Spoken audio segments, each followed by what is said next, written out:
environmental issues there resulting from lack of maintenance. One of the issues that we are fighting with at the ministry with some of our buildings. We are now moving forward to try to rectify that and putting proper maintenance plans in place so that we can keep the building stock and government accommodation in good stead going forward. One of the critical areas that is required to do this is funding. The government is providing us with some funding to do this. We are looking at other methods to come up with a sinking fund to push forward and make sure that we can keep all of our buildings in good stead going forward. But the rejuvenation project is moving ahead at good pace in the first phase, and we're looking to execute it even further in the next financial year. Thank you. And now with respect to the maintenance of National Housing Corporation units, you first have to understand, though, however, when we deal with the maintenance of National Housing Corporation, I believe 4/5 of the units were essentially given to the tenants who had been occupants for 20 years.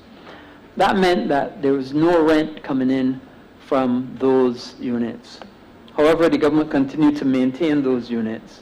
So what has happened is the cash flow that the National Housing Corporation used to have in the past to be able to maintain units was significantly cut. And that caused significant difficulties for the National Housing Corporation, not only from the point of view of maintaining the units, but also from the point of view of expansion and building of the units. So they've had difficulties, and yes, like you, Minister, I too have 3 National Housing Corporation districts in my constituency, and I have one of the oldest, Pleasant Hall, not as old as yours at Pondside or at Kensington Lodge or at London Bourne, but Pleasant Hall was there, I think, from when a Member of Parliament by the name of Mr. Talma was a Member of Parliament for Christchurch. So that would tell you how long that housing corporation estate has been there. And of course, the older it is, the more maintenance it needs. So maintenance is an issue, and funding is required for that maintenance with limited funding. And of course, we continue to maintain almost all. But I'm going to ask Mr. Cummins, and then maybe we also have Dwight Thornhill as well, who can also add, because he's in charge of that. But maybe Mr. Cummins first. Thank you, Minister. Good afternoon again. As the Minister said, the maintenance of NHC units has become a very difficult process.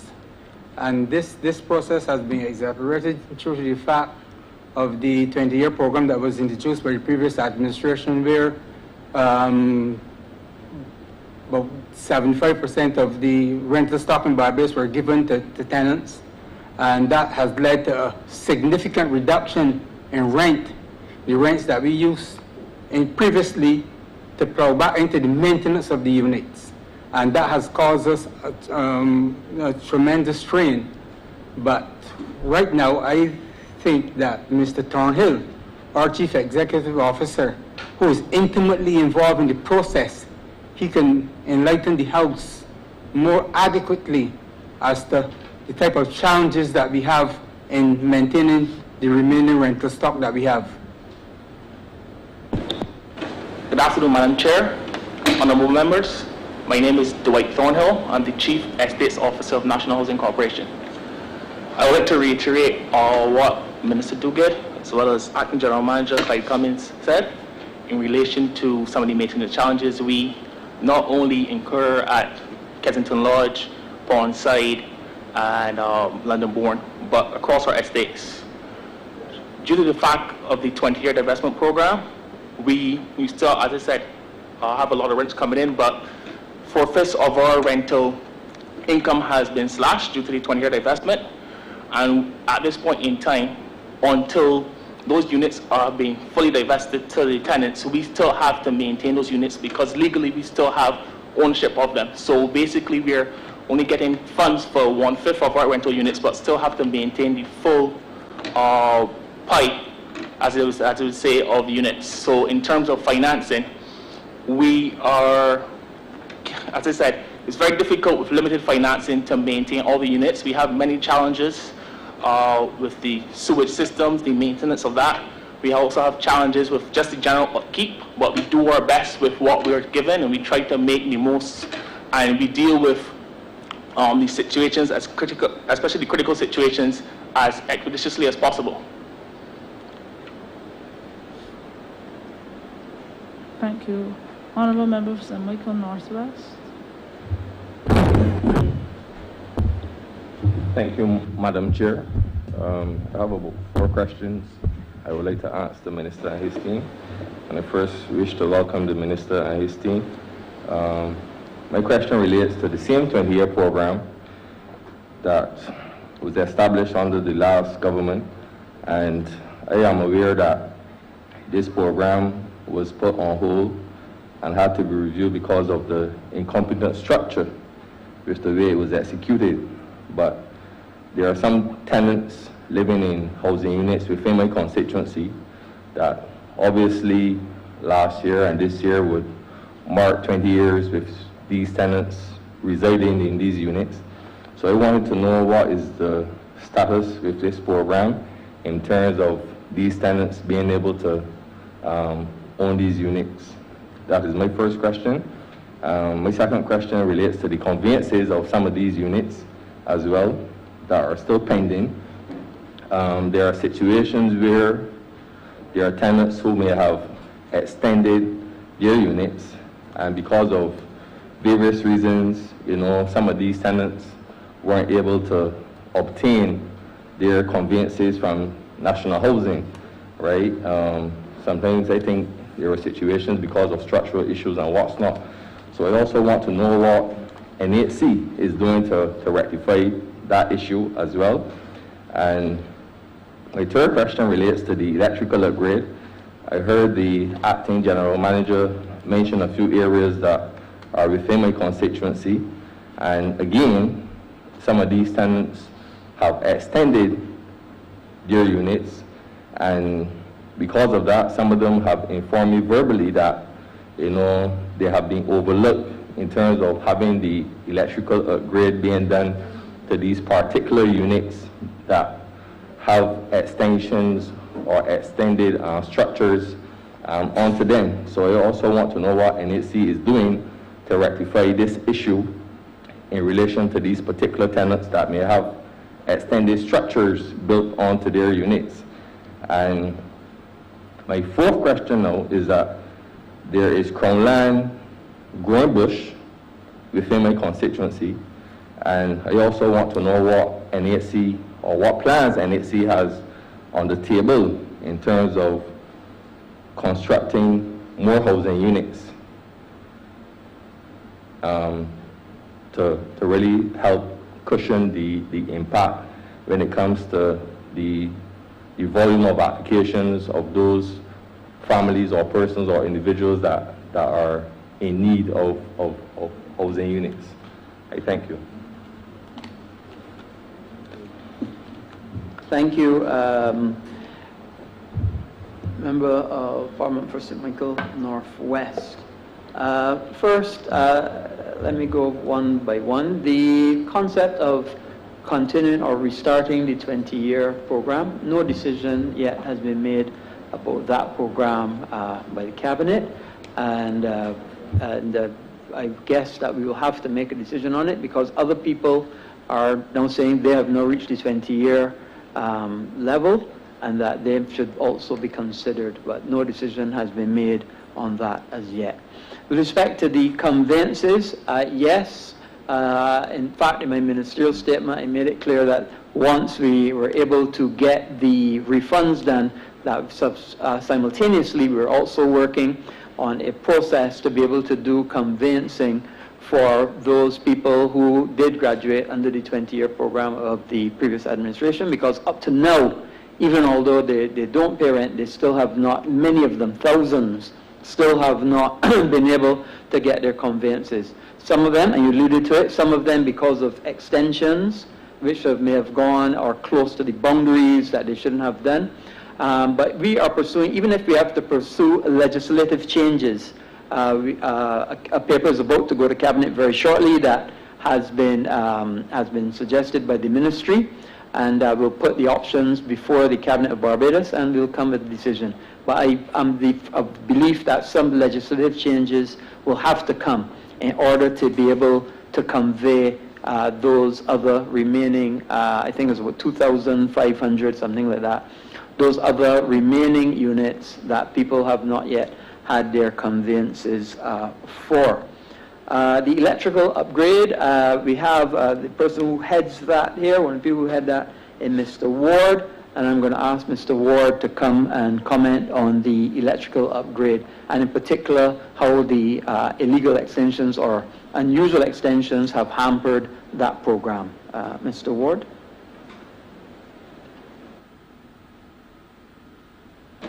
Thank you, Minister. Madam Chair, members of Parliament, good evening. My name is Roger Ward. I'm the Project Coordinator, National Housing Corporation. I have the responsibility of overseeing the electrical upgrade program.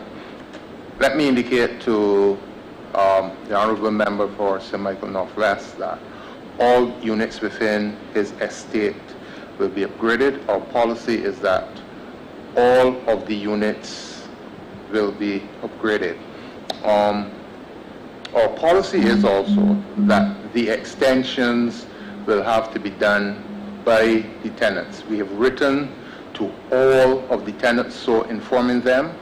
That policy has been working so far quite effectively.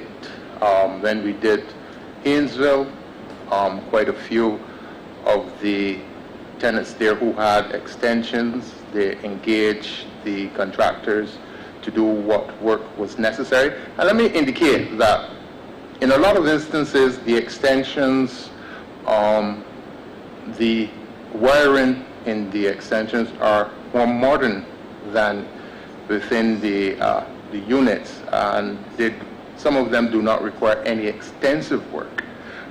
However, tenants do have the option of engaging with the contractors to do any work that is necessary within the extension, or they can have their own private electricians do whatever work is necessary.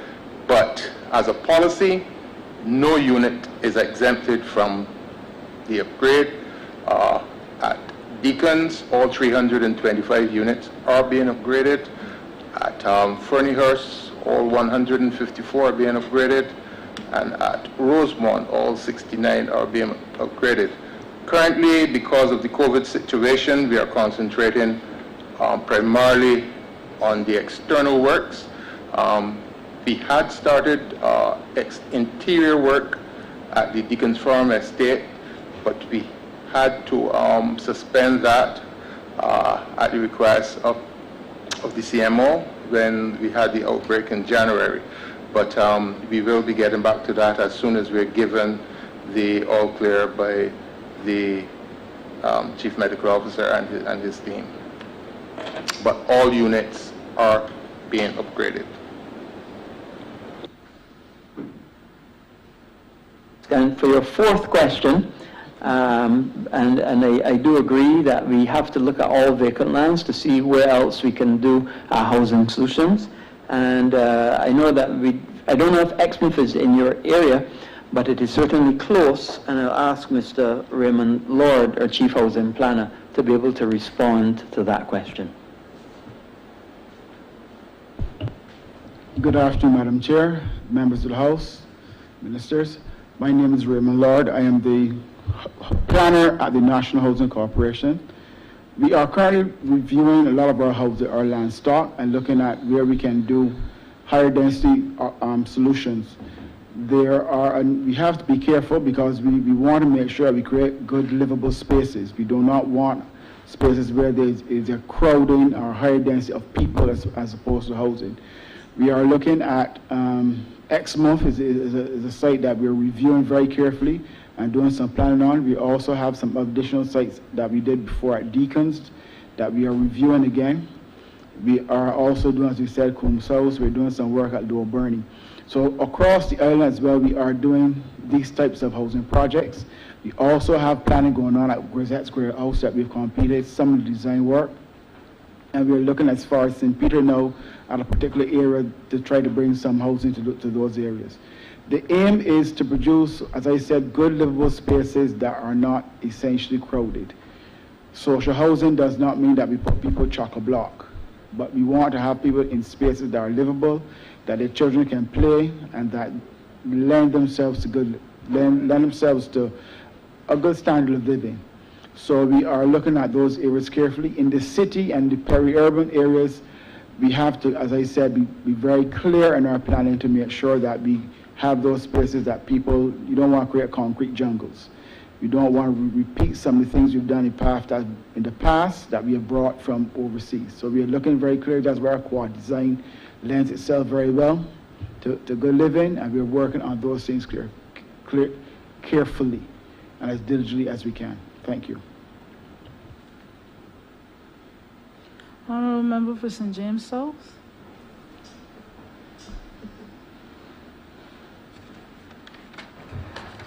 Thank you very much, Madam Chair. I've listened to the honorable member for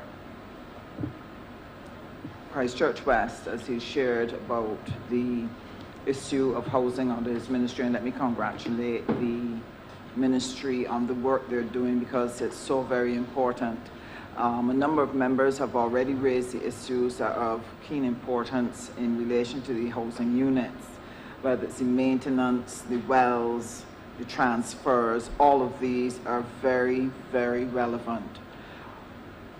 One of the positives, however, that I want to congratulate the ministry for really is the amount of work that you've generated for employment for some of our people who've been unemployed and the small contractors.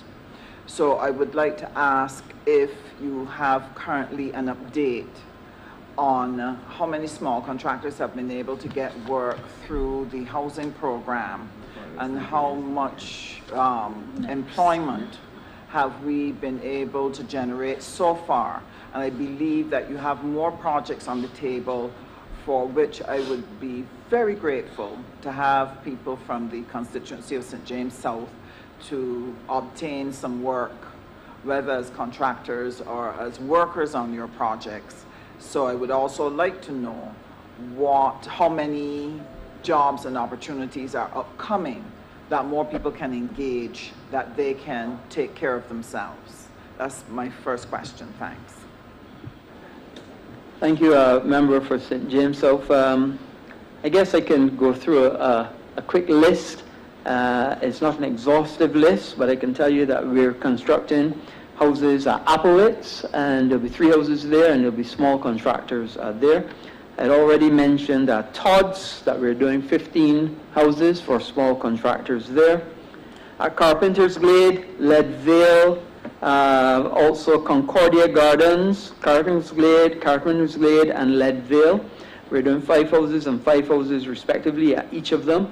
Those are not really for contractors. Those are people that we've been able to, we will be adding to the ministry, National Housing Corporation. It's a short contract to be able to build houses for our relocation project.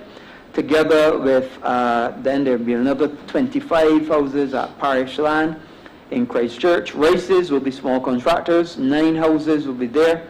As we said, White Park will be 24 units. Clifton, we are looking to do 9 lots there. It means putting in the road first. Concordia Gardens, that is a large one that was actually designed, the road was designed by the Ministry of Transport Works and Maintenance when I was the minister there. And we're looking to do 164 house spots there.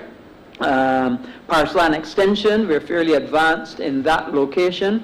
The road is about 60% complete. The water is almost complete, and as soon as that is done, that'll be another 20 house lots there.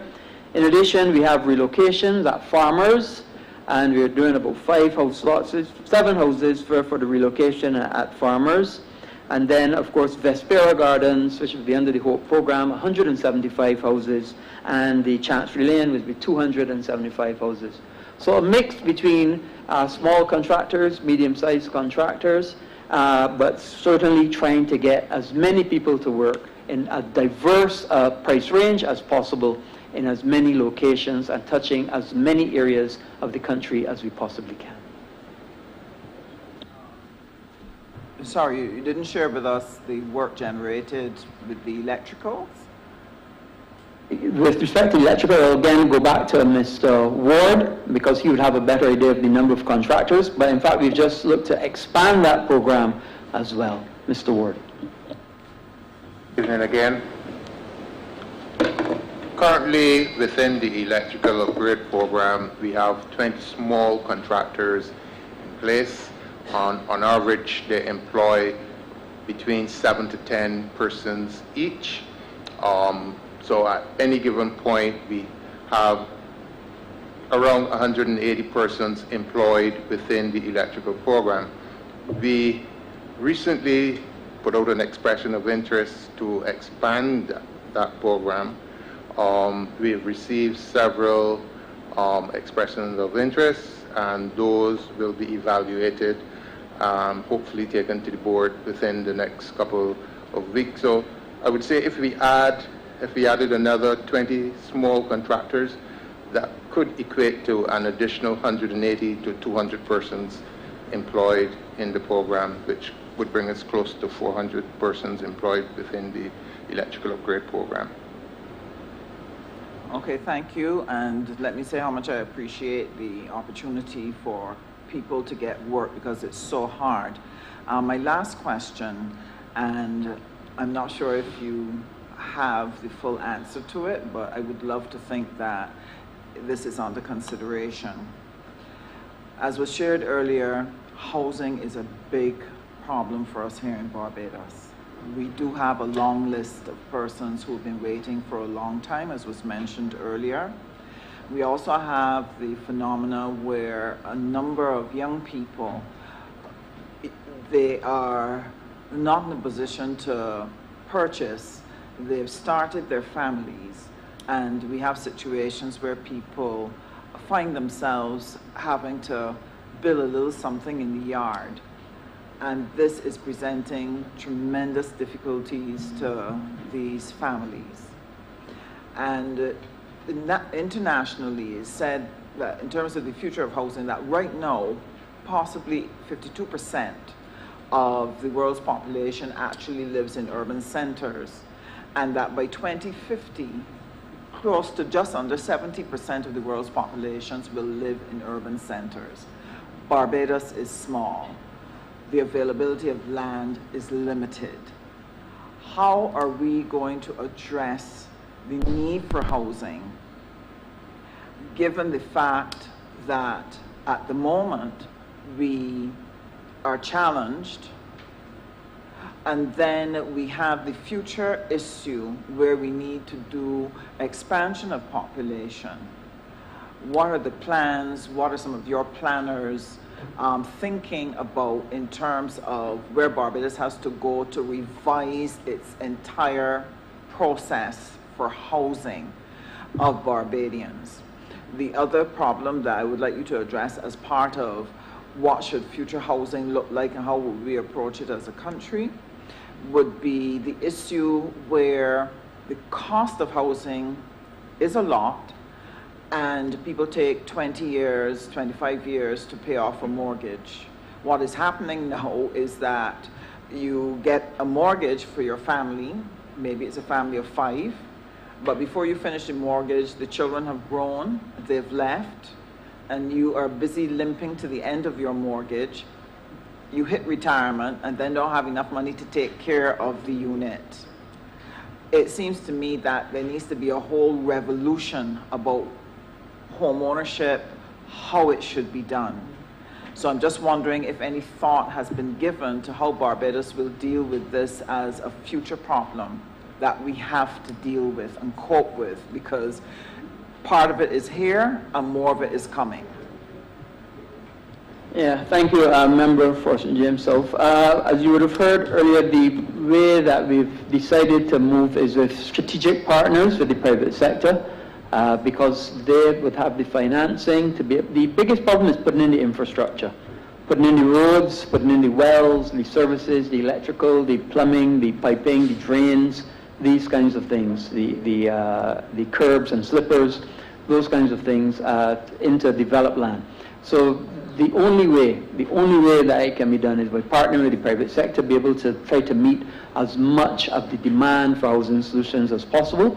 And this is why we've implemented both the policy for partnering with them through the NHC and also through the new HOPE program.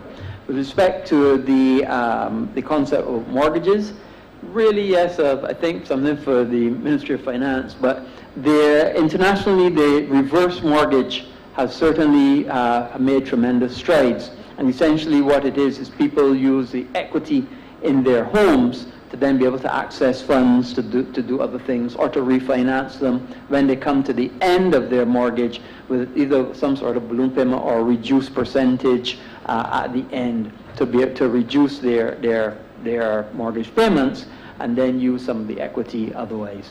So yes, housing is changing. The urbanization of the world is happening, as you mentioned as well, and it's partly because people want to be near to services. And it doesn't really apply to such a great extent to Barbados, because even although, yes, we have rural, urban, and suburban, they're essentially all quite close. In fact, the Minister for Maritime Affairs will say that the whole of Barbados is considered coastal, because we're nowhere more than 7 miles from the coast, anywhere that you stand. But what it comes from, and that really relates to people moving from rural areas and moving into urban and suburban areas. And that's because people want to be near to services. People want to be near to better electricity supplies. People want to be near to better internet. People want to know that they have a good choice of restaurants, a good choice of services. And that is the way that the world is going because of technology, because they see these things in commercials, hear it on the radio, see it on TV, on YouTube, whatever it is. Then more and more of the rural population is moving into urban and suburban, and that's the way the world is going.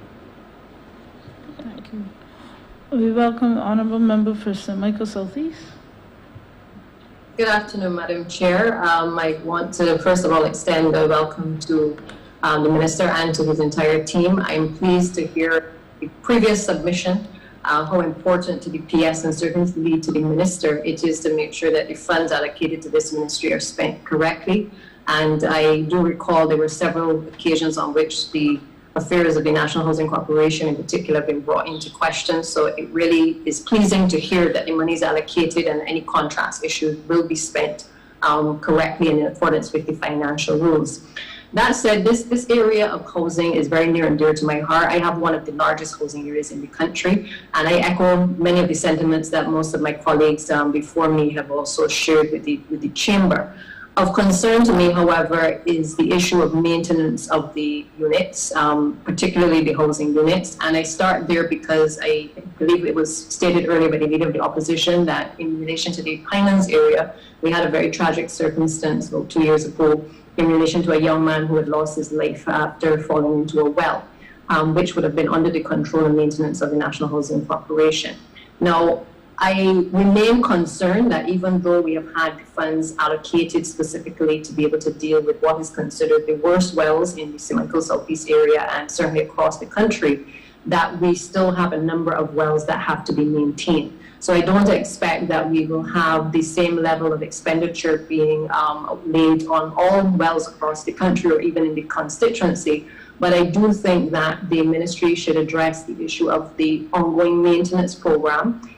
What is in the budget at this point in time to be able to allay the fears of constituents and certainly the wider population that a number of the wells across the country are going to continue to be properly maintained and inspected, and certainly that if it is necessary to allocate additional funds during the financial year, that those things will be given a priority. I think, as you know, in these types of communities, they're densely populated. You have lots of little children running around, sometimes totally unattended, and therefore the risk of exposure to them being able to harm themselves is obviously very great. So I would not want a repeat of what happened before, and I would want to hear from the Honourable Minister first of all and his team what steps have been taken since that unfortunate incident to ensure that the maintenance program, not just in that area, but certainly across the country, has been improved.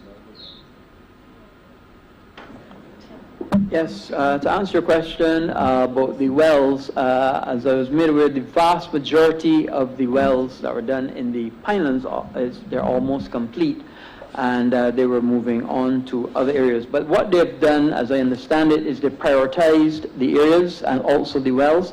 So those were the most dangerous and most at risk to life and limb. Those were done first. And once they had those out of the way, then they start to then do the maintenance. But let me say, it's not only to be able to cover a well. When I first went to the ministry and I understood it, I thought it was to cover the wells to make them more secure. But then I was well and properly educated that a lot of it had to do with desludging, because a lot of the maintenance of the wells in all those housing estates, and there are many, many wells, had not been maintained for a long time, so there's a lot of desludging that takes place.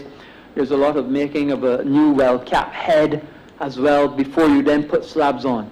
And what we also did as immediately when I came is I also asked that the slabs be made so that even a temporary measure was put in place so that they would quickly become, even if they're not desludged and they don't have proper well caps, at least they would be safe or safer than they were before. But I'm going to ask the person in charge of that well program, Mr. Dwight Thornhill, to be able to respond on the wells program.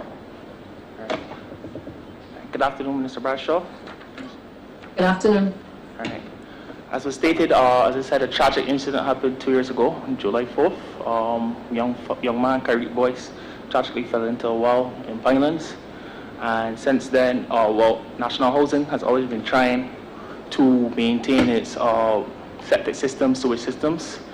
After that point, we went on a campaign where we investigated. We had an investigation of the wells and septic tanks in 10 specified housing areas. What we did, we looked at the older housing estates that had more deterioration to the sewage systems and wells, and we identified 135 critical wells to repair. I'll just give you a brief update. At present, as I said, the acting general manager had said, 68 have been completed and 37 are in progress. And we still have another 30 to go as well. And we have been doing work in Pinelands, Wildy, Parkinson Field. To give you specific numbers, we finished 19 in the Pine, 10 in Wildy, 10 in Parkinson Field.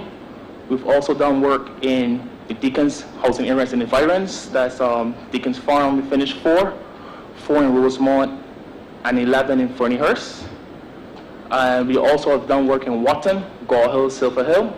We have finished 7 in Watton, 2 in Gall Hill, and we have also finished 3 in Silver Hill.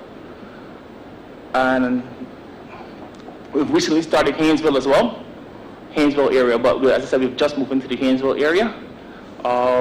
In terms of, as Minister Duguay had said, not only are we dealing with the critical wells, but we also have some other wells that we need to do, like desludging work. A lot of these wells had not been desludged for a while. And as you can imagine, a lot of these wells were built for a particular capacity. But as the numbers and the density of the housing units increase, the capacity of these wells were reached much more quickly. So you need to desludge the wells to keep them in good working order. And the septic tanks, sorry. And you also clean the septic tanks and desludge the wells. And what we have also done, as well as Dr. Duguay has said, was to make sure to reduce our liability from some wells that may not be as bad. They may need to be done, but they're not as critical as the ones we identified. We started a slab program where we have reinforced concrete slabs. We're at a point in time where if we see a slab that may be defective or may be cracked, we can replace that quickly, and that reduces our liability to our tenants and the general public of Barbados as a whole. At present, we had a pilot program We had put down about 35 of these slabs in Bonnets area, and we also did 15 in the Wildy area. But apart from the estates that we identified that were critical, as I said, we had identified 10 specific housing units. We were also doing other work because we also have other housing units, estates really, that require maintenance.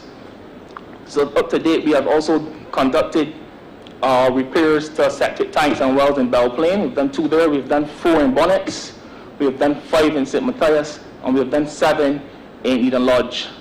And as I said, not only are we looking at the older housing estates, but we are constantly inspecting our wells. And when we see an issue that's critical outside of our program, we're also addressing it because we have to make sure we protect the people of Barbados and our liability as an organization. And in terms of maintaining these septic tanks and wells in perpetuity, we're trying to make sure they're functioning as well. Because as you could imagine, if you have a septic tank and the density increases, you have problems with then they're reaching their capacity at a quicker time. So you need to maintain these septic tanks so they work and function properly so they don't overflow. And those other issues that you may sometimes occur in septic tanks and wells from time to time. Thank you, sir. Thank you. My follow-on question really relates to the other issue of electrical upgrades, because I know that I would hope rather that the same priority that would have been given to the wells would also be given to the electrical upgrades across the country. As you could appreciate as well, the units in the Pine have been built, and the Wildy area were built in the early 60s. I do feel that time is running against us in relation to the repair program that needs to be done in terms of those upgrades. I accept that there will be obviously the restrictions in terms of funds in any financial year. But my question, follow on from the first one, is really what is the process that is taking place in relation to identifying which areas are urgent? And has that survey been carried out across the country or in specific areas? And if so, how soon would the residents in St. Michael Southeast be able to hear from you that you are coming to that area? Again, I'll ask Mr. Ward, as he's the head project manager for the electrical upgrade. Good evening. Yes, Minister Bradshaw.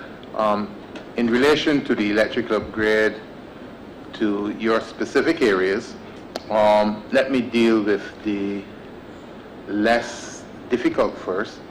Wildy is scheduled to be undertaken within the financial year 22-23.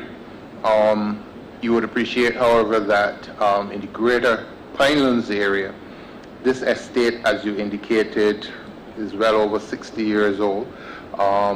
We do have some challenges with respect to whether some of these units would even be able to accommodate an electrical upgrade as it stands. And we are in the process of inspecting these units to determine what approach would be necessary to do any upgrade to the Pinelands area. In some instances, we may have to strengthen the structures with respect to that. A lot of the units within the greater Pinelands area were constructed, you said, in the 1960s, but they were constructed between 1949 and 1955, and you would appreciate the standard of building within that period is not such that in all instances you can just move in and do an electrical upgrade. Some of those walls may not be able to accommodate any degree of knock-in, and therefore we would have to inspect and perhaps determine how best to undertake those upgrades. But that is something that is engaging our attention, and I assure you that when a determination and a decision is taken, that as parliamentary representative it will be shared with you. But to your wider question as to the electrical upgrade program, there are some 2,687 units to be undertaken. So far, we've completed 325. We are currently engaged in another 520 units within the Deacons area. For 21-22 financial year, it is our intention to move to Gall Hill, Wotton, Silver Hill, and Pleasant Hall. So our program is structured. We intend to be able to complete the program once funding is available by the end of financial year 24. Thank you, Mr. Ward. I think you have reinforced my point as to the urgency in addressing certainly the Pinelands housing area because of the long-standing nature of when the development was actually built in the first place. That leads me to the final point and question, which relates to the issue of policy. And the fact that given that a number of these housing estates are so old and that over the years, the repairs that needed to be done or the maintenance has really not been carried out to the level to which I suppose many of the tenants are satisfied with the accommodation, they've had to take onto themselves the responsibility of extending, and obviously that has created problems for the corporation. I'm curious as to whether attempts are being made to look at a national housing policy, and within that, a specific policy as it relates to the housing estates across the country, which would include the issues of what do we do with these units, obviously the ones that require electrical upgrades, looking at the sewage systems, looking at the encroachments, and of course, most importantly, the disposal of the units under the 20-year program. I heard the minister earlier refer to the fact that the legislation is going to be required. I know that we've been hearing that for a long, long time, and I would therefore want to make the call that that be dealt with expeditiously, because there are people who cannot get on with their lives because they do not have the documentation with which to either insure the unit or to make other decisions in relation to using it for bail or anything else. And I therefore think that this has to be given tremendous priority. These people have waited exceptionally long, and it is not just a case I'm making for my area, but I'm making it for all of the persons within the housing estates who have not yet received the conveyances, that we need to, if it is that we need more persons within the legal department to get this program accelerated. I certainly would support a move in that direction, because just like all of the other things that we've been trying to do to empower people to have their own housing, this is a particularly important milestone that we need to certainly reach. These people have just been promised a bit too much for too long, and we really need to bring this to closure.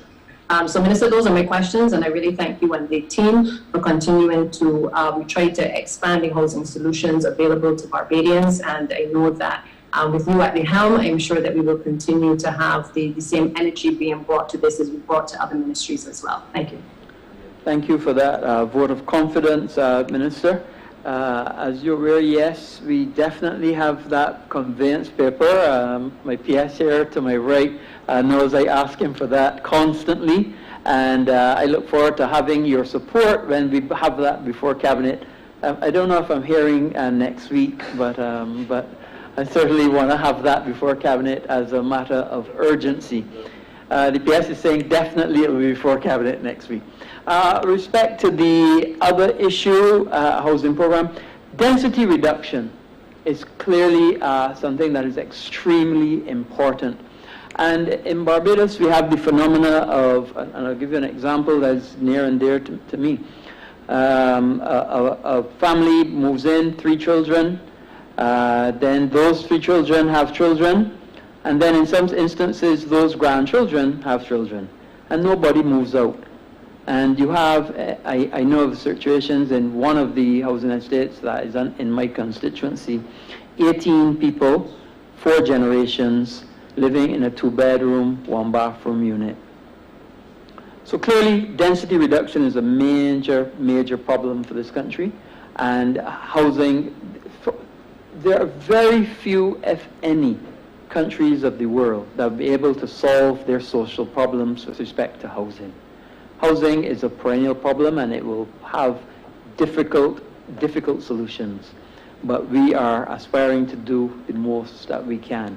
So density reduction is certainly something that we're looking at, and it means expanding the land availability. It means acquiring other areas of land so that we can provide social housing, be it for people to buy houses, but everybody can't afford to buy. Some people will have to be tenants for the vast majority of their time, and we have to provide those as well. Some people want to have just a house spot, and then they will build the house. But I must tell you, the experience that I have seen is that many people buy the house spot, but then never build the house. So you have developments where the National Housing Corporation or other developers sold only lots. And of the 30 lots or the 50 lots, you might see only 6 houses or 8 houses or 10 houses. Is that an appropriate use of the land? I don't know. Maybe we have to make a decision that it's better to sell houses. That way you do an appropriate development rather than selling house spots. Maybe you have to make a decision that you have a mix. Some where you develop the houses and leave some areas for house spots, because people might want to do a particular design. So there are many permutations and many combinations which we have to look at and to assess. But certainly density reduction is critical and is something that is garnishing the attention of the ministry. Thank you. Thank you, Honourable Member for St. Andrew. Mr. Minister, I am not so sure whether I have had the type of answers that I would have liked to have had in this debate. I want to pose some specific questions. I hope the chairman of committees will bear with me with respect to those questions. Taking into consideration the number of problems that has been mentioned, he likes to use the word of reduction, density reduction. I prefer to use the word overcrowding. I know that when I left the ministry, we were at a point of bringing to the Parliament after the approval of Cabinet the white paper on housing. I think that if we have that white paper on housing, we would be able to deal with a lot of the issues. We'll be able to have discussion and at least give some teeth to what exactly we need in housing, because I mean, it took us a very long time in order to put that white paper together, and it was after about I would say about 18 months of severe planning, a number of meetings, and so far we haven't seen that white paper on housing. Dealing specifically with the program, the question of acquisitions. I heard mention you made, Mr. Minister, with respect to the building of more units, but we do not have. I'm not aware of the fact that we have the land. Is there a policy to acquire other lands in order to complete the housing program of the ministry? And with these ventures, these joint ventures that you're talking about, what will be the role of the National Housing Corporation? The National Housing Corporation, I think, has been unfairly treated in the press and elsewhere with respect to their capacity to deal with the housing situation. I think they have the staffing, and it is the only entity in this island. I mean, gone are the days when you had firms like Ideal Homes that really, and if you look at what has happened in the Kingston Estates, you would know what I'm talking about. We do not have that type of those type of contractors anymore, and I think that greater emphasis should be placed on the National Housing Corporation.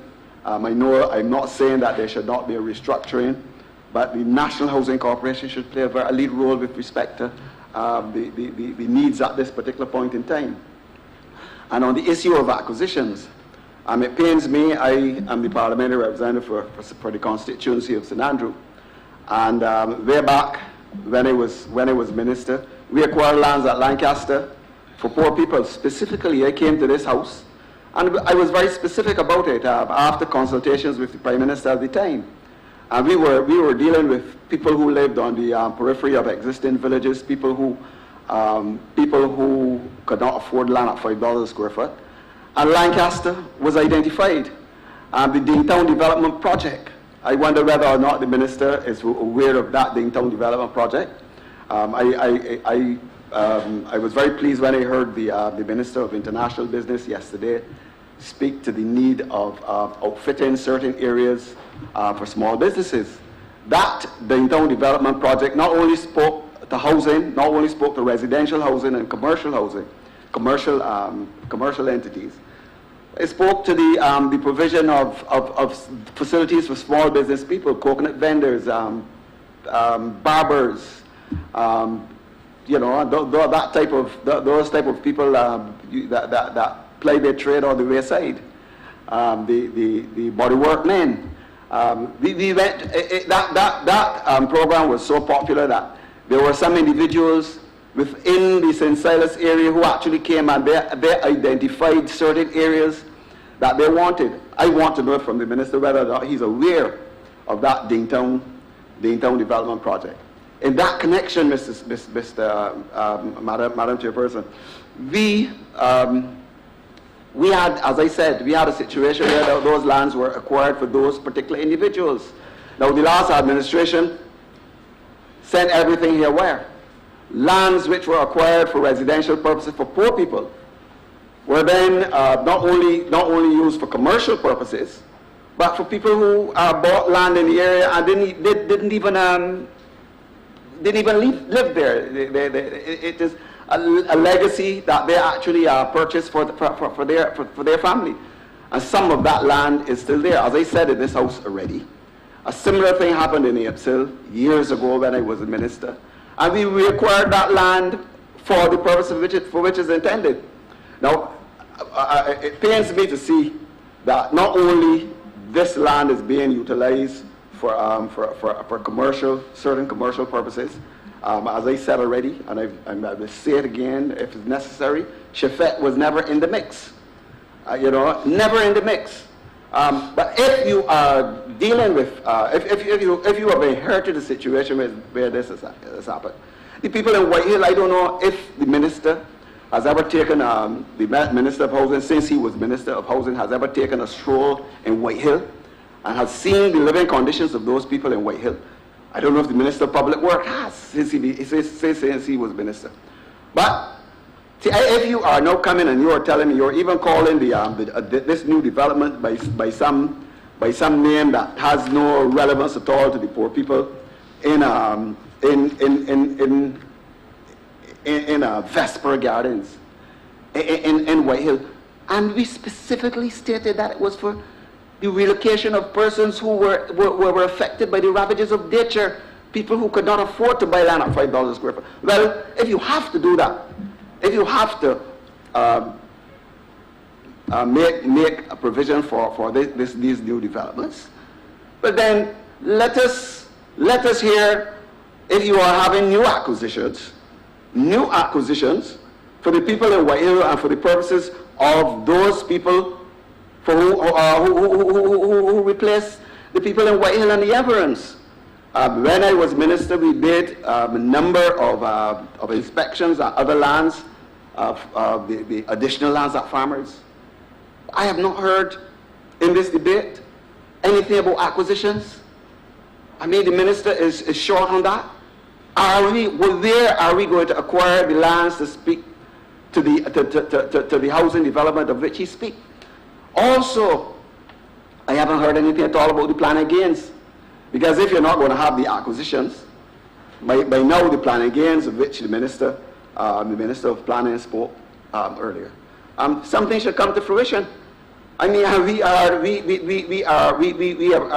now almost 3 years in the government, and these are things that we promised the people of this country, and that is why we have been elected. And I think that it would be a tragedy if come 2 years or more, these things have not even have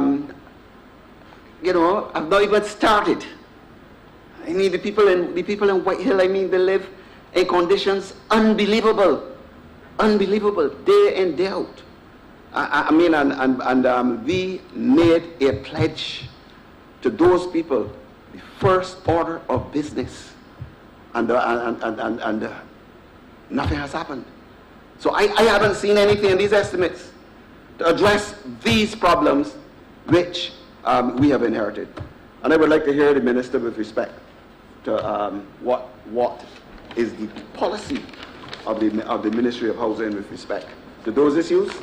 And it would really please me to see that white paper on housing come to Parliament. Thank you. Thank you, Member for St. Andrew. First, I want to thank you for drawing to my attention the white paper on housing. I will ask for that file and have a look. I had not been made aware of that work, and I look forward to reading it and see what work you were able to accomplish over the 18 months of working on that paper. With respect to the land acquisitions, we are quite advanced, I believe, in the same Belle Plaine acquisition. Now, granted, that was not technically a housing acquisition, but that was for the former Ermy-Bourne residence, and that is the acquisition that we were quite advanced on. I guess why the acquisitions, you're not seeing a lot of money in for acquisitions. I think there's $2 million is in for acquisitions over the next financial year. Is because, yes, we are hoping to get access to planning gains. For those of you who may not understand, for opportunities for developers to develop certain areas. They give in exchange access to land that is vested then in a government entity, and that government entity can use that for the benefit of housing. However, those negotiations are still ongoing, and I wouldn't want to prejudice those negotiations. However, with respect to the other areas that we are looking at developing, I'm going to ask Mr. Lord again to come and give us an update on the other areas that we are developing.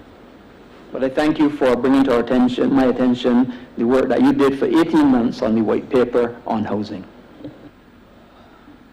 Thank you, Minister Payne, Madam Chair, other ministers. Currently, we are looking at a number of areas in conjunction with some of our partners. We're looking at Coconut Hall in St. Lucie. We're working on that as well. We're looking at about 24 lots down there. We're going through that process. We're looking at Colleton Gardens, Polaris Estates in St. Lucie again. That is about 80 lots. That is going through a process as well with the whole project. We are also doing some additional work, as we said, for at Chancery Lane, and we are looking at some other areas in St. Philip, at Concordia Gardens North and Concordia Gardens South. Those are still in the planning stages and development stages.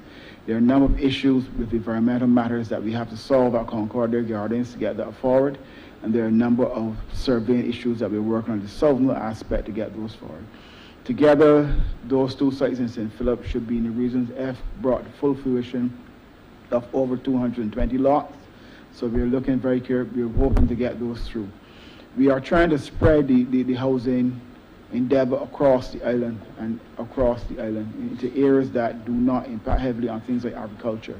So we're being very careful in the sites that we select, and especially with sites that the Crown owns already, to reduce the bill to the government of Barbados.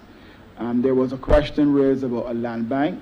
We have to again look at those things very, very hard and very carefully, because while we did have a land bank in the past and we did build houses, the net effect, according to my economist friends and some I've looked at, that you did push the price of land up, because you did withdraw usable land from the market at a rate which you could not use it. So the idea that we are thinking is that we acquire as needed, so as to reduce shortening in some aspects of the housing market. So we have to look at those things carefully again and make sure that we plan and strategize correctly. As to the names of the places that we are calling some of our developments, Tipianomy is the study of named places, and we're trying to again bring something new to the table. We don't want to have places to have the names like Wanstead Gardens infill or Lancaster Phase 1 or Phase 2. As I tell colleagues, those are project names and not place names. So Vesper Gardens, for instance, was chosen just a play on words, because on the western side of Lancaster, towards the setting sun, and Vespers relates to the setting sun, and we want to give people an aspirational place to live, so we added gardens. So you're going to see that sometimes we use the word estates, we use gardens, we use different plays on the word. Again, it is to bring something aspirational to the Lands Committee table. You don't want someone to say they live in the housing scheme. The housing scheme was a project. The housing scheme is not the place name. So those are the kind of things that we are trying to look at in housing, again, just to improve and move forward what we look at. Some of them might take the names of honor persons, depending on the direction that the government sends us in. So there are lots of projects going on. There are lots of environmental issues to solve and things like that. We're looking and we're trying to be careful and to work as best as possible within the planning framework that is given. As you know, housing competes with other land uses for the same land. So we don't want any conflict with our colleagues from agriculture, our industry, and things like that. So we are being strategic in our endeavors. Thank you. Of course, with the greatest humility, what Mr. Lord is trying to say is that he's the person that comes up with these names. But before we move on, I'd like DPS to also talk about the house prices as it relates to these particular programs. Yes, Maynard. Thank you, Minister. I'm aware that at Vespera Gardens, that the proposal is that the most expensive house will be less than $1,000 per month. So you have 2-bedroom and 3-bedroom houses. I think one being sold at around $800 per month, and the 3-bedroom $975 per month. Permit me to, Chair, if I could mention something about the white policy, the white paper on housing policy. The former minister is correct that we were working on that paper, and if I omitted to mention it to you, Minister, my apologies. But when you came in, you were very, very, very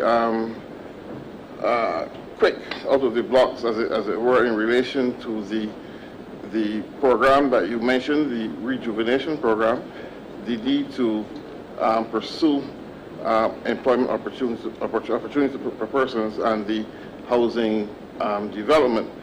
And you indicated that those were your two main objectives: housing as well as employment opportunities. The policy work that we were doing in relation to the white paper on housing, by the time the former minister left office, we hadn't yet completed it, but it was not put on the back burner. It has proceeded gradually, but the emphasis certainly over the last 7 to 8 months has been on those programs of housing development as well as reducing unemployment. The Chief Housing Planner is here, and she could speak more on the proposal in relation to the policy on housing, the white paper on housing. I want, though, and I had made a note earlier, to make mention of the restructuring of the National Housing Corporation that the Minister has mentioned. The Prime Minister has indicated as part of the program that the National Housing Corporation should be restructured. Initially, it was supposed to have merged with the Rural Development Commission as well as the Urban Development Commission. As you know, the Rural Development Commission and the Urban are now pursuing an association to form a National Development Commission. The National Housing Corporation is spearheading those programs I just mentioned. The relocation of residents from Rock Hall, the unfavorable conditions at Rock Hall. So they're driving the housing policy and all of those developments that you recited, Minister, and they're also driving the relocation on behalf of the ministry. The National Housing Corporation, as the former minister pointed out, has been critical and have developed skills in construction. There is no intention, as far as I know, to wind down the National Housing Corporation. Actually, the skills are being utilized and called and pressed into action even more so today. Now, the restructuring that I mentioned, and I'm being very careful because I know that Cabinet and the social partnership have not yet signed off on the particulars, so it would be amiss if I were able to pronounce on something that Cabinet has not yet pronounced on. But if I could just give broad particulars. As I have seen it, and as the policy has emerged, there is intended to be specific focus on 3 different sections of housing in order to provide as diverse an accommodation needs as possible, cater for accommodation needs as possible. You will have, on the one hand, and as I say, don't want to go into broad particulars, close particulars, but on the one hand, you will have an entity focusing on the most vulnerable groups. Another entity, NHC for example, focusing on rentals and sales of land. As somebody mentioned before, the rental stock of the National Housing Corporation has to be replenished. So you have some persons who will never be able to purchase houses outright.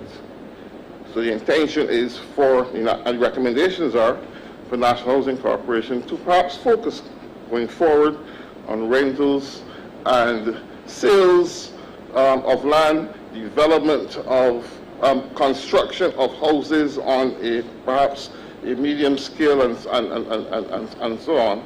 Well, there are other entities, and hopefully the private sector as well, that will also focus on the construction of houses for sale.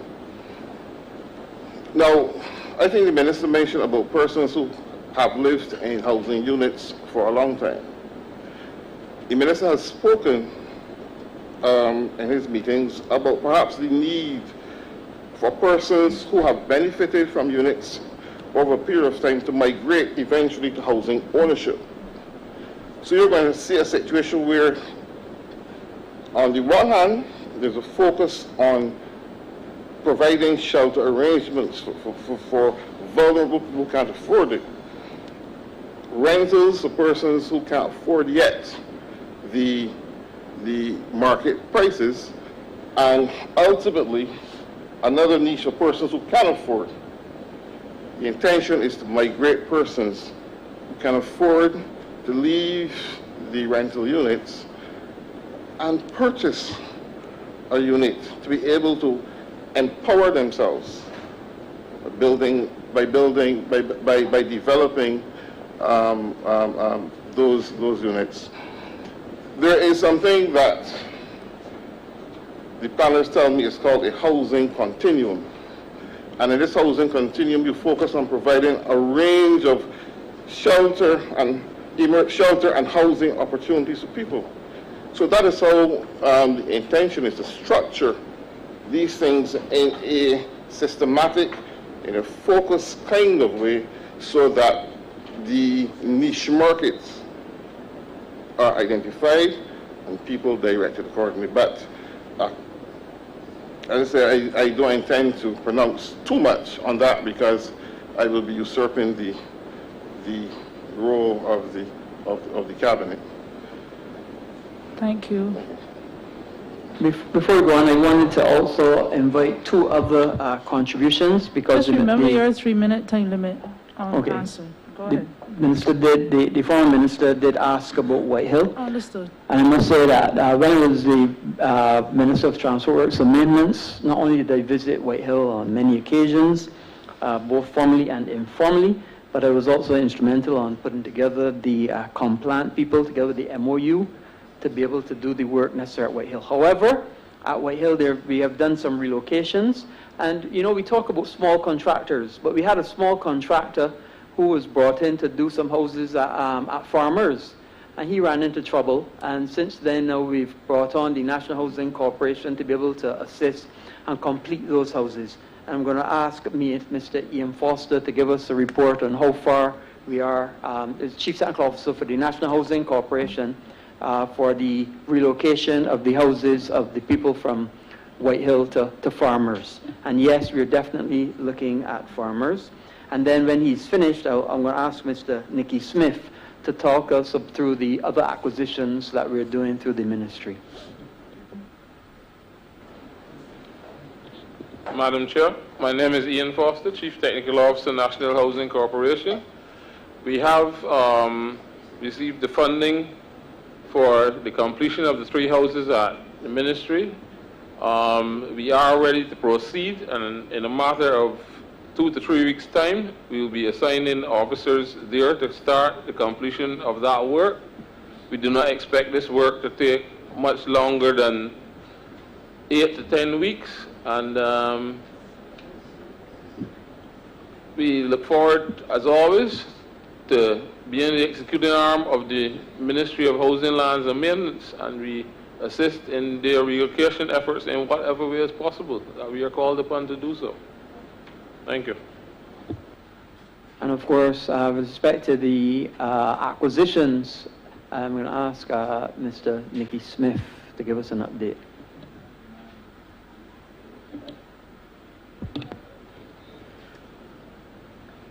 Good afternoon, Madam Chair, members of Parliament. I am Nicky Smith, Chief Property Manager at the Ministry of Housing, Lands and Maintenance. My major remit is the provision of accommodation for the public service. I'm also responsible for insurance of all government buildings. And of late, we have got the maintenance unit, so we are also responsible for maintenance of buildings. Our involvement in acquisitions relates to payment of compensation when lands are acquired and there are difficulties in reaching agreement in respect of acquisitions. The ministry is pursuing a number of acquisitions right now. I'm actually going to ask the PS to indicate the officers who will actually deal with those acquisitions, since that is not something that I deal with unless there's an issue with compensation.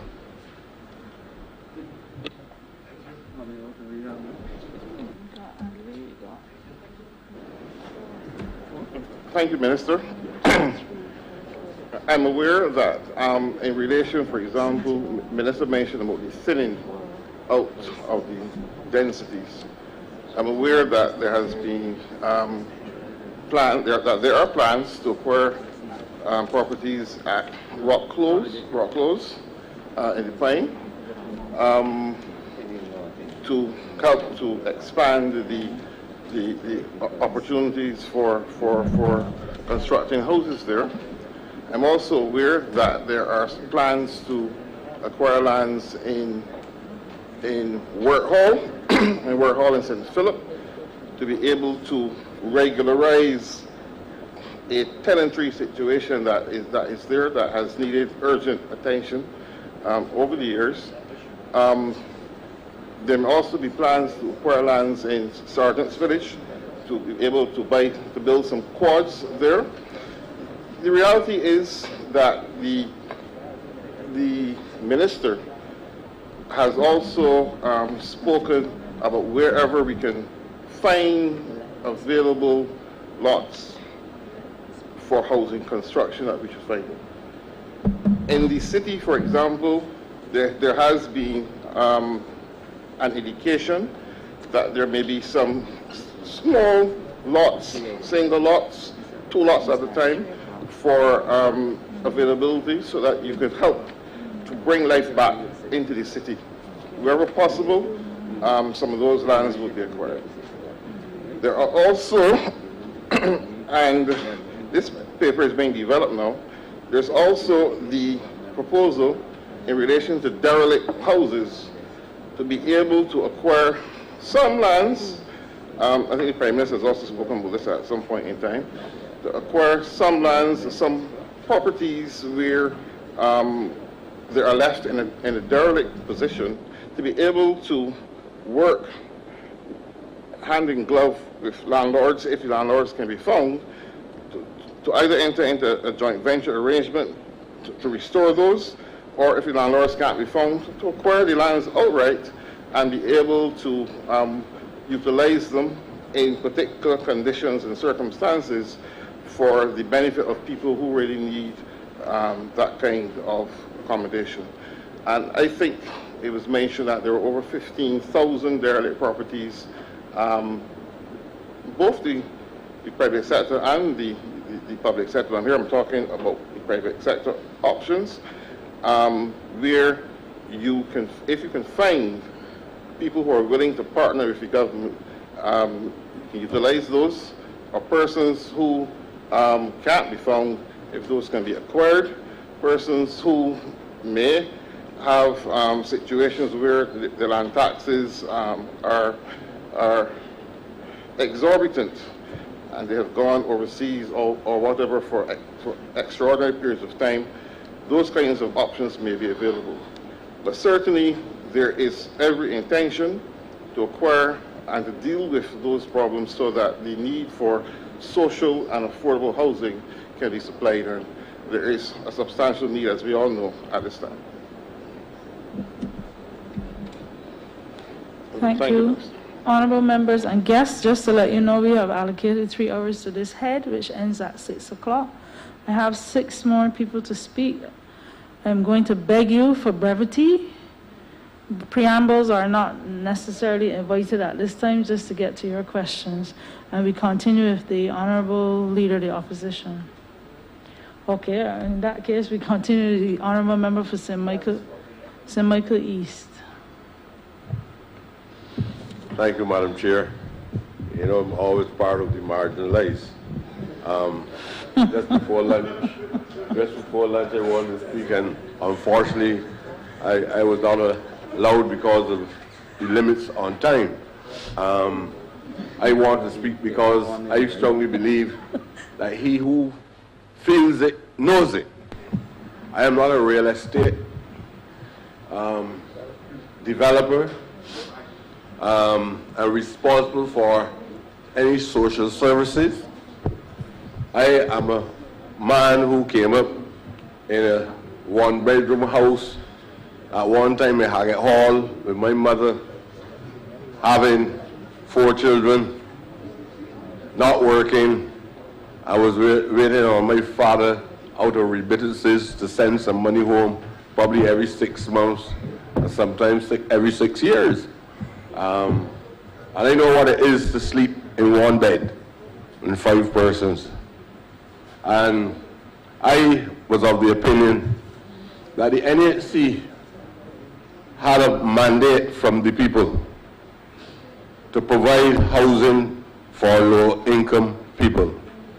And depends on which government is in power, or who is the minister, and who also is an officer within the NHC that is given authority even to name housing communities, which is a shocking thing to me as a member of parliament, that an individual within the NHC can name a community. And that is why sometimes you go in a community and you see a name that should not even be remembered in the history of man, not Barbados. The history of man, you see that body's name featured very high all across Barbados, not only on housing, but on the streets across Barbados. And I was hoping that we'll reach a level of consciousness now that we'll be thinking in a completely different manner. I don't know what is happening. I heard all kinds of things, some contradictions in here today.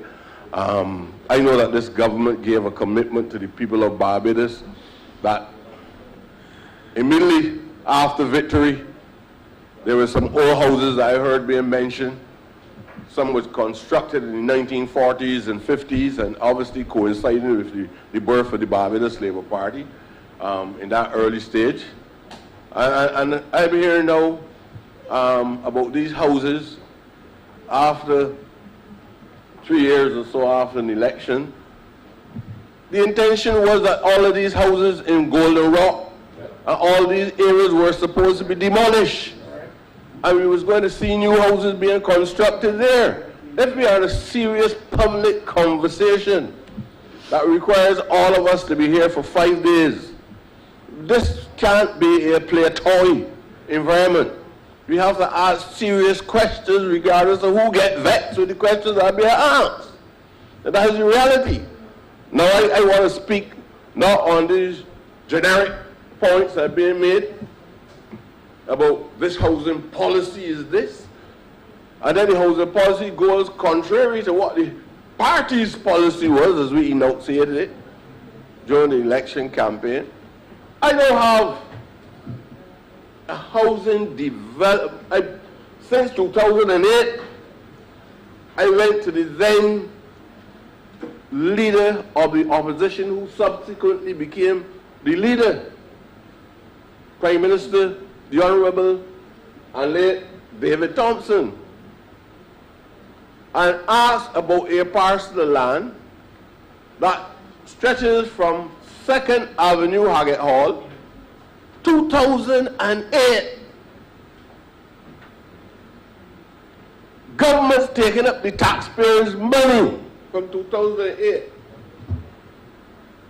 The land is still there. I've not seen a track cut out in the land to tell me there's going to be any network of roads or any form of utility services put in the land.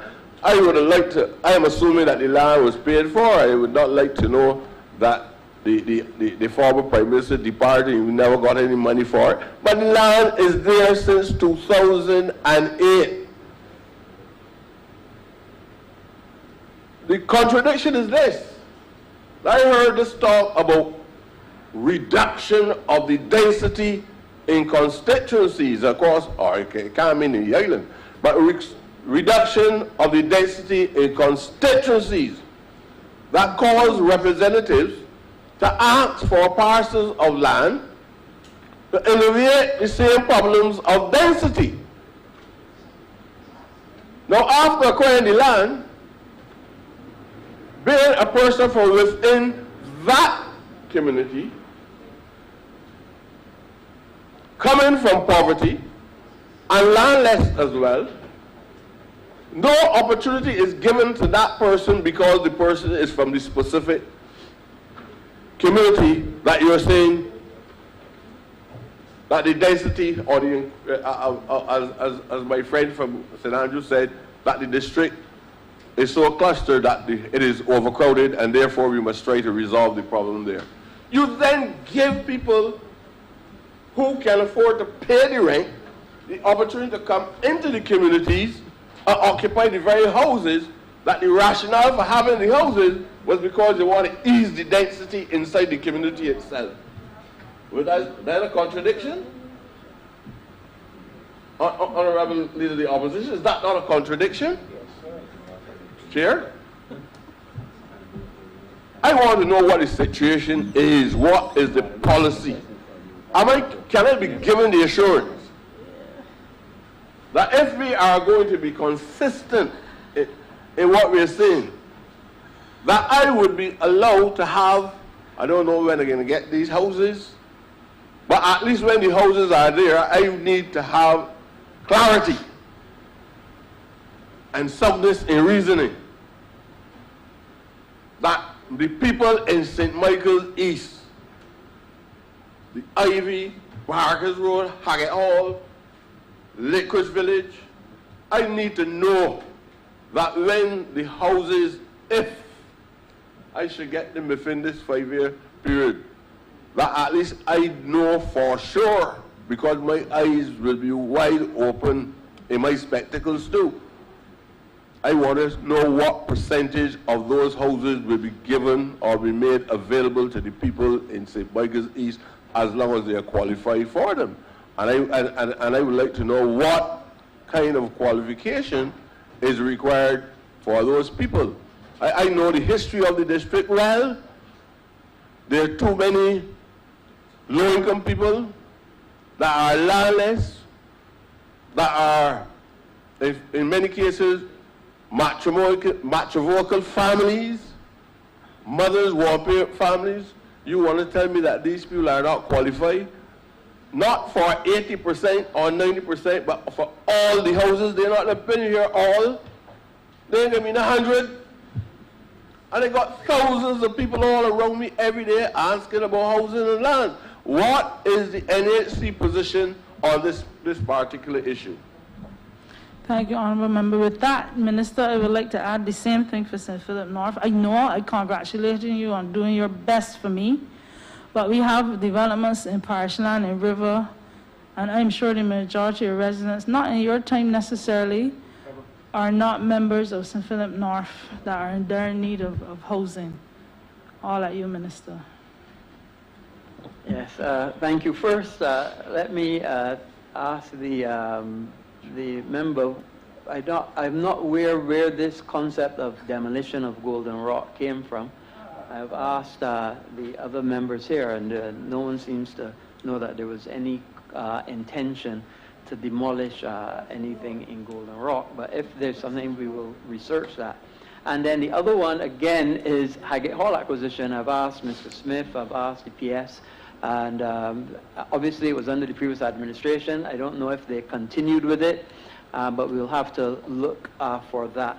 But let me also go on to say, the people of the Ivy and the Pine, I guess I would have to say that they're near and dear to my heart, and the member for St. Michael East would understand why I say that. And clearly it is something that we have to look at. But let me be clear.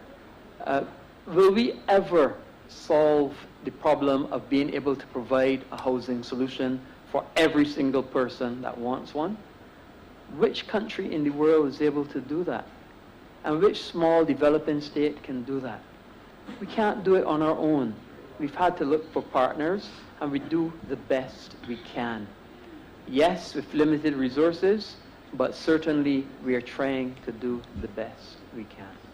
I don't think the National Housing Corporation really could answer, because they wouldn't have the land, and we now have to go and look to see if that land in Highgate Hall was really acquired. If it wasn't, what can we do to acquire it if it's something that we need to proceed on? With respect to the Madam Chair, Parish Land, yes, that is something. The biggest issue up there in that area in your constituency is some of the houses that were constructed under the previous administration were constructed in a substandard way. And I have to be frank with you, I've visited multiple times, we've assessed it. A lot of the windows are giving problems, they weren't installed appropriately, and we've had to do a lot of work on the windows. Because the houses were shut up for a long time, it meant that the tiles and the humidity got into the tiles, and a lot of the tiles have blown. Then, because again they weren't occupied well, it means that bats got into the ceiling, and they have problems with bats in the ceiling in some of the houses. In one of the houses I visited myself, it's actually positioned in the wrong location and too close to the southern boundary. So they have lots of issues there at that Parish Land. In fact, I often remark to one of my officers that I remember when we were in opposition, I did a video of Parish Land and the hundreds of houses that were up there shut up, and it went viral. And it was, I guess, my first experience of being a videographer and a viral video producer. But it is something that we've worked on. We've met with the residents, and we've tried to go through a program of remedial work as much as we can. And what houses we have left, we're offering them for sale as is. And the chairman of the National Housing Corporation has just approved that, to be able to sell those houses as is, so that we will get more people housed and as much and as quickly as possible. But I thank the member for St. Michael East, and we will certainly look for this Highgate Hall acquisition, because that has not been brought to the table. Well, Minister, I hope that the officers would inform you, and that you would not be in the same position as you earlier indicated when the matter was referred to on the white paper. Because I'm sure that we already purchased the land, and that there was a large sign at one time on that land, and the sign came from the National Housing Corporation. That is it. But the other issue that I'm concerned about I got the impression that we had a community-oriented approach to skillful workers from within communities and contractors from within the communities doing work within the communities. And I would assume that NHC will be one of the agencies that would be carried out and applying that model as a new form of our governance directions, all like now. The same criterion that we were hearing about before is still, from all that I'm gathering here, is still the one that is likely to continue in the future. What is the position on the concept of a community-oriented paradigm that we were advocating over the last 2 years? Is the policy at the NHC still on par with the direction, the policy direction that I thought that the government was going in? Are we still in that position, or is the case there where individuals from the minister down to the staff is now saying what the direction of housing will be in the future? Because I heard a strange approach. I don't know at what time poor people will graduate to have all the comforts. I hear this approach. I don't know if it's going to be a chronological approach. I don't know if it's going to be something going to happen simultaneously. But I hear that you will graduate from a rental unit to some other stage of unit. I hear all these things already. I heard that if somebody lives in a house for a certain period of time. Remember, I have a few other people. Yes, that want to say I'm just trying to. I got it a little jumbled up, so I cleared it up for them. If somebody lives in a house for a certain period of time, and as a result of education, they make some vertical mobility in terms of income, that the government's policy would be that they will graduate and move out and get a house to purchase. I heard that from the time I was born. I don't know. I was on earth many moons. I don't know what has happened. All of a sudden, the same thing is being said in a different way. And trying to make me believe that there's some new policy direction. And then I'm hearing that we will never be able to fulfill. There are many things that are highlighted as ideal types in life, but you have to have an objective, an ultimate goal. And people who have been denied an opportunity to have property because certain people monopolize property over the years. You can't have a halfway arrangement. We have a responsibility to look for houses for poor people. Let's think about building houses and selling houses to middle-income people and the upper class people in the society. That has to play a secondary role. If it's a social institution, it has to play a secondary role in relation to the high demand for low-income housing. In my area, because of the situation that people live in, they could not even get water to wash their hands during the COVID period where they had a protocol. You had police running people off the streets. Because at the end of the day, people 40 years old don't have anywhere to live. Honorable member, please, I beg of you. Yes, I just want to reinforce the point. I think you did. Yeah, okay. Look, shelter is fundamental. And I want the NHC not to go off track. That's all I'm asking. What is the NHC position in relation to the skilled workers in the community and the contractors in the community and making lands available to poor people in my community and the other communities across Barbados? I just don't go ask these questions, but you're asking them. Honorable Minister, please hold the answer for me 1 minute while I get to the Honorable Member for St. St. Philip West, and the honorable member for St. John. Thank you very much. Thank you very much, Madam Chair. I'll be quick. The honorable member would have spoken about partnerships with contractors. I want to know if the ministry is also seeking partnerships with landowners. When you think about, you're saying you're having problems acquiring land, that is something I would like to know if you've been thinking about that in terms of bringing a third equation into the thing to do that. And then also building of emergency housing across the constituencies. For a number of years, when there are fires or people are put out of their homes, there are no places for people to go at all. And people are constantly calling constituency offices and representatives for housing in that particular area. If this is something that you would also be seeking to address. Thank you. Honorable member for St. John and then St. Thomas. Thank you, Madam Chair. My question to the minister revolved around the ribbon development in St. John. Now, I know when I was at the ministry, plans were in train to develop Pool, to develop Wakefield, and Cherry Grove. I just want to know the status of those developments at the St. John locations. Thank you. Honorable member for St. Thomas, your question? Thanks, Madam Chair.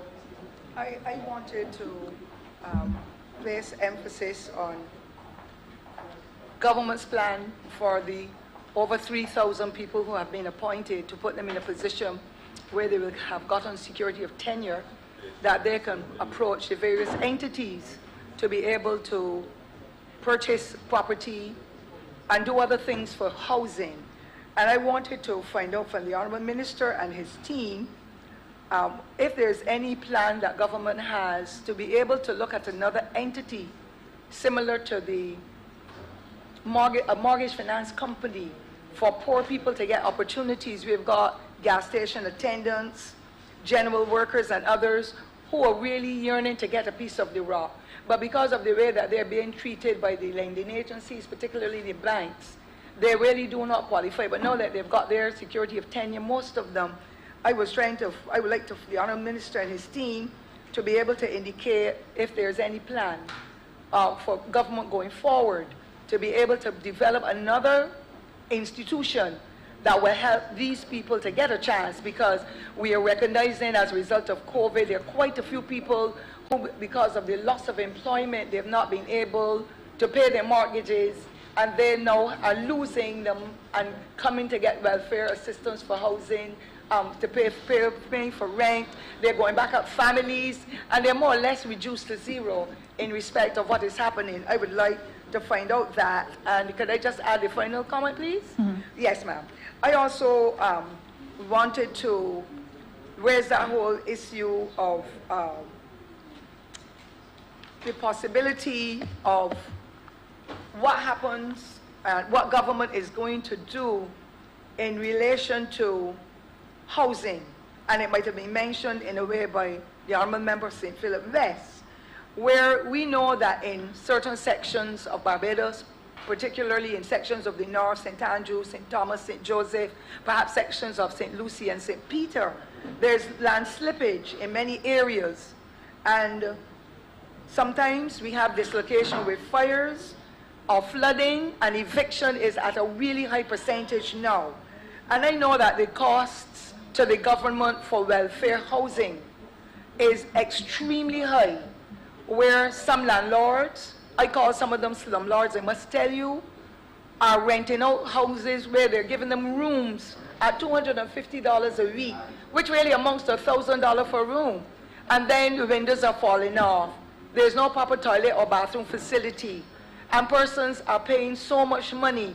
There really needs to be some kind of legislation. I believe if there is, the Honourable Minister will make it clear to us, where landlords must ensure that when they're renting housing, that it must be of such a high standard and quality that people can live with their dignity and be able to take out some of the suffering and so on that they are experiencing.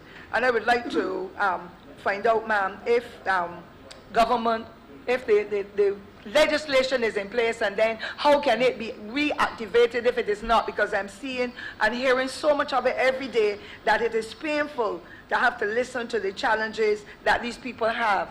And of course, now that we are having the expansion with housing, I would wish to find out if during these constructions, if as it was in Farmers, when the other honorable member for St.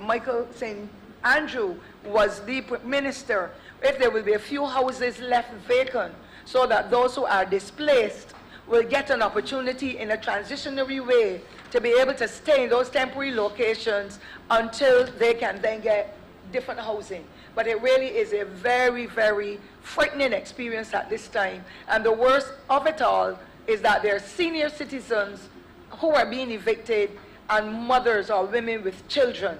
And it really does not speak well of what is happening. And we therefore need to plan in a more purposeful way as we go forward to make sure that those areas are captured and that those persons are not put on the fringe of society, as is the case and we are seeing unfolding every day. COVID has really done us a terrible blow, but I will wish to hear from the Honourable Minister and his team what exactly is the situation. I wish to thank you, ma'am. Thank you, Honourable Minister. At the end of your comments and answers, please give your wrap-up. Thank you, Madam Chairman. You know, the beauty of this exercise is that having the collective wisdom of so many people coming together, we're able to realize and learn of new things that otherwise had not been brought to my attention. And what is interesting is from the intervention from the member for St. Michael East, information has now come that land was acquired from a Mr. Charles Thompson. Please forgive me for mentioning his name, but it's pertinent, at Highgate Hall, vested in the National Housing Corporation, of which lots were allocated to the Urban Development Commission. The 6 of those were allocated to the Urban Development Commission, and the other 12 lots, so it's only a total of 18 lots. Not a big development, but certainly something that we could use. And I've as the team would ask, I'm constantly asking about what other pieces of land we have that we can use. And there are 12 lots that were allocated to the National Housing Corporation. So of those 18 lots, Urban Development Commission had allocated 6, and we will be looking to look at these 12 lots to see what we can do to be able to do housing or what kind of facilities there at the Highgate Hall. With respect to emergency housing, it is a problem.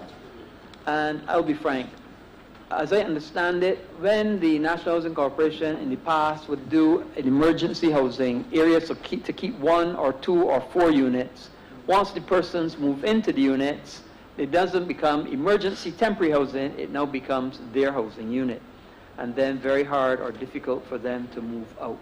So emergency housing units are a problem, and we recognize that. We had asked the IDC if we could do like a barracks-type facility so that they could temporarily use those facilities for emergency housing, but they made it clear from the beginning that they are not really zoned as residential, zoned as commercial. So to answer both the member for St. Philip West and the member for St. Thomas, we are definitely and actively looking at what new ways and thinking outside the box that we can do to be able to provide emergency housing for our people, especially fires. Fires are the biggest problem. Yes, land slippage is a problem. Yes, we're doing relocations. We also went to, I think it's St. Simon's, where there's significant land slippage there. And we're doing that. But we also have to recognize that there are private individuals as well who provide housing. And it is partly also, and it's interesting that the Minister for St. Thomas would have brought this up, because partly if we were able to pay landlords on time and better, more landlords would accept the money that is offered from the welfare department. But what happens is the welfare department will take 3, 4, or 5 months to pay a landlord. So it means then that there are many landlords then who don't want to rent social housing to people and take the money from the welfare department. Correct. And I would like to make a recommendation here on this floor that maybe the welfare department should look at paying a large deposit. That way the landlord himself would not feel he's in any way being victimized, waiting for 4 and 5 months. And that way we'll be able to make sure that that person who has suffered from a fire or who's having great difficulty will be able to benefit from getting a shelter. So that is something that I'd like to make a recommendation. And it's interesting that the minister from St. Thomas mentioned it because that is her ministry. The issue from the minister from St. John for Poole, Wakefield, and Cherry Grove, these are former CLECO lands, and I'll ask Mr. Raymond Lord to comment on those.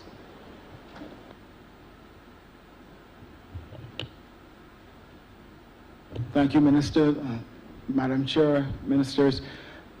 We are currently working on applications for those. We are most likely going to go into some arrangement with our colleague company, Statutory Corporation, Hope Inc., to do some work up there.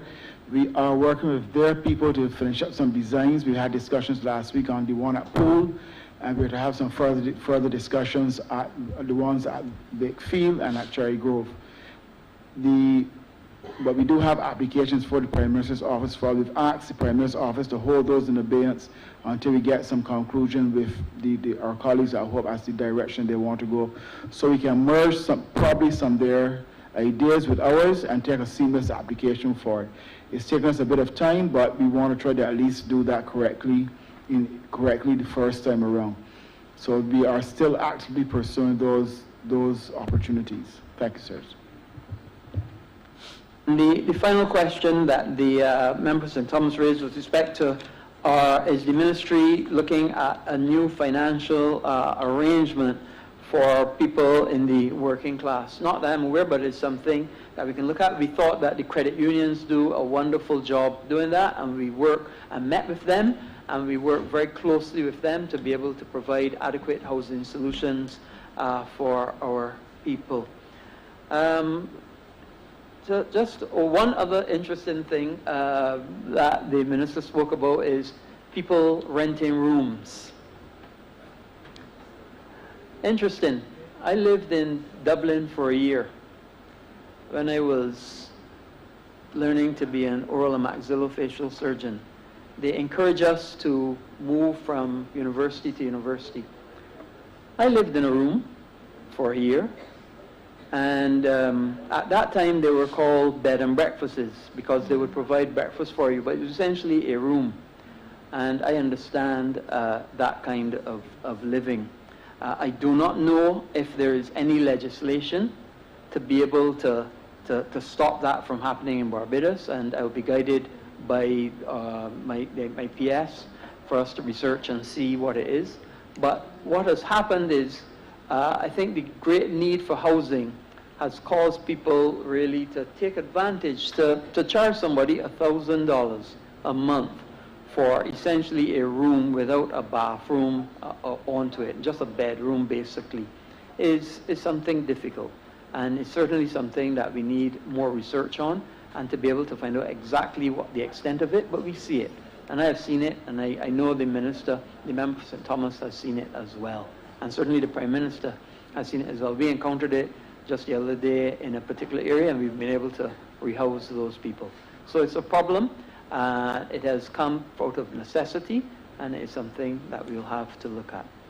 In winding up, I would like to say, first, let me again thank all of the members from the ministry, all members who contributed in this presentation here in the Well with the Ministry of Housing, Lands and Maintenance. I tried to give everybody a chance to make a submission, and I thank them for not only coming today, but for the persistent and consistent work that they make at the ministry or at the National Housing Corporation. We try every single day to be able to improve the lives of people. You know, the Prime Minister often says that perfection is the greatest impediment to progress. And in North America, they say perfection is the enemy of the good. They're both essentially the same statements. Are we going to be perfect? No, we're not going to be perfect. But are we going to try to do something to make a difference in people's lives? Yes, we're going to do that. And that's what we do every single day. Are we going to fall off the bicycle? Yes. But you know what? We're not going to fall off the bicycle and say, well, we finished riding. We're going to get back on that bicycle and we're going to ride again. There was an interesting philosopher who said that People who are not prepared to try are not prepared to succeed. Well, we at the Ministry of Housing, Lands and Maintenance, we want to succeed. With our 100% implementation, we want to succeed. With getting all of the relocations done, we want to succeed. With getting rental accommodation built for our people, we want to succeed. With rejuvenating all of the buildings and to bring back that semblance of our history and our culture, we want to succeed. And we will work at succeeding for the people of Barbados. I thank you. Thank you. That being said, the question is, did he not move it in the beginning? Question is that head 93 in the sum of $75,750,136 stand part. All honorable members in favor, please say aye. Aye. All those against, please say nay. Methinks the ayes have it. AG. AG.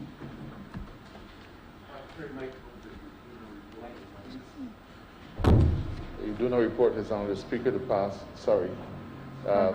progress and ask for leave to sit again. Question is that I do not report his honor the speaker progress and ask for leave to sit again. All honorable members in favor, please say aye. Aye. All those against, please say nay. Methinks the ayes have it.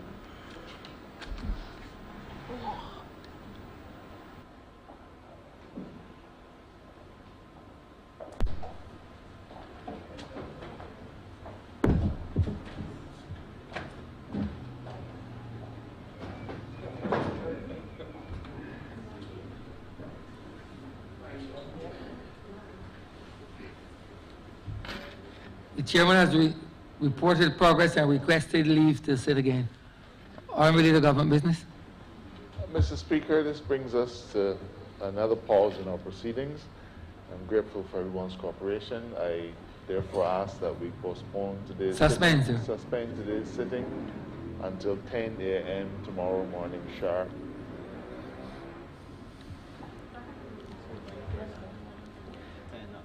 The question is that this honorable chamber be suspended until tomorrow morning at 10 a.m. in the forenoon.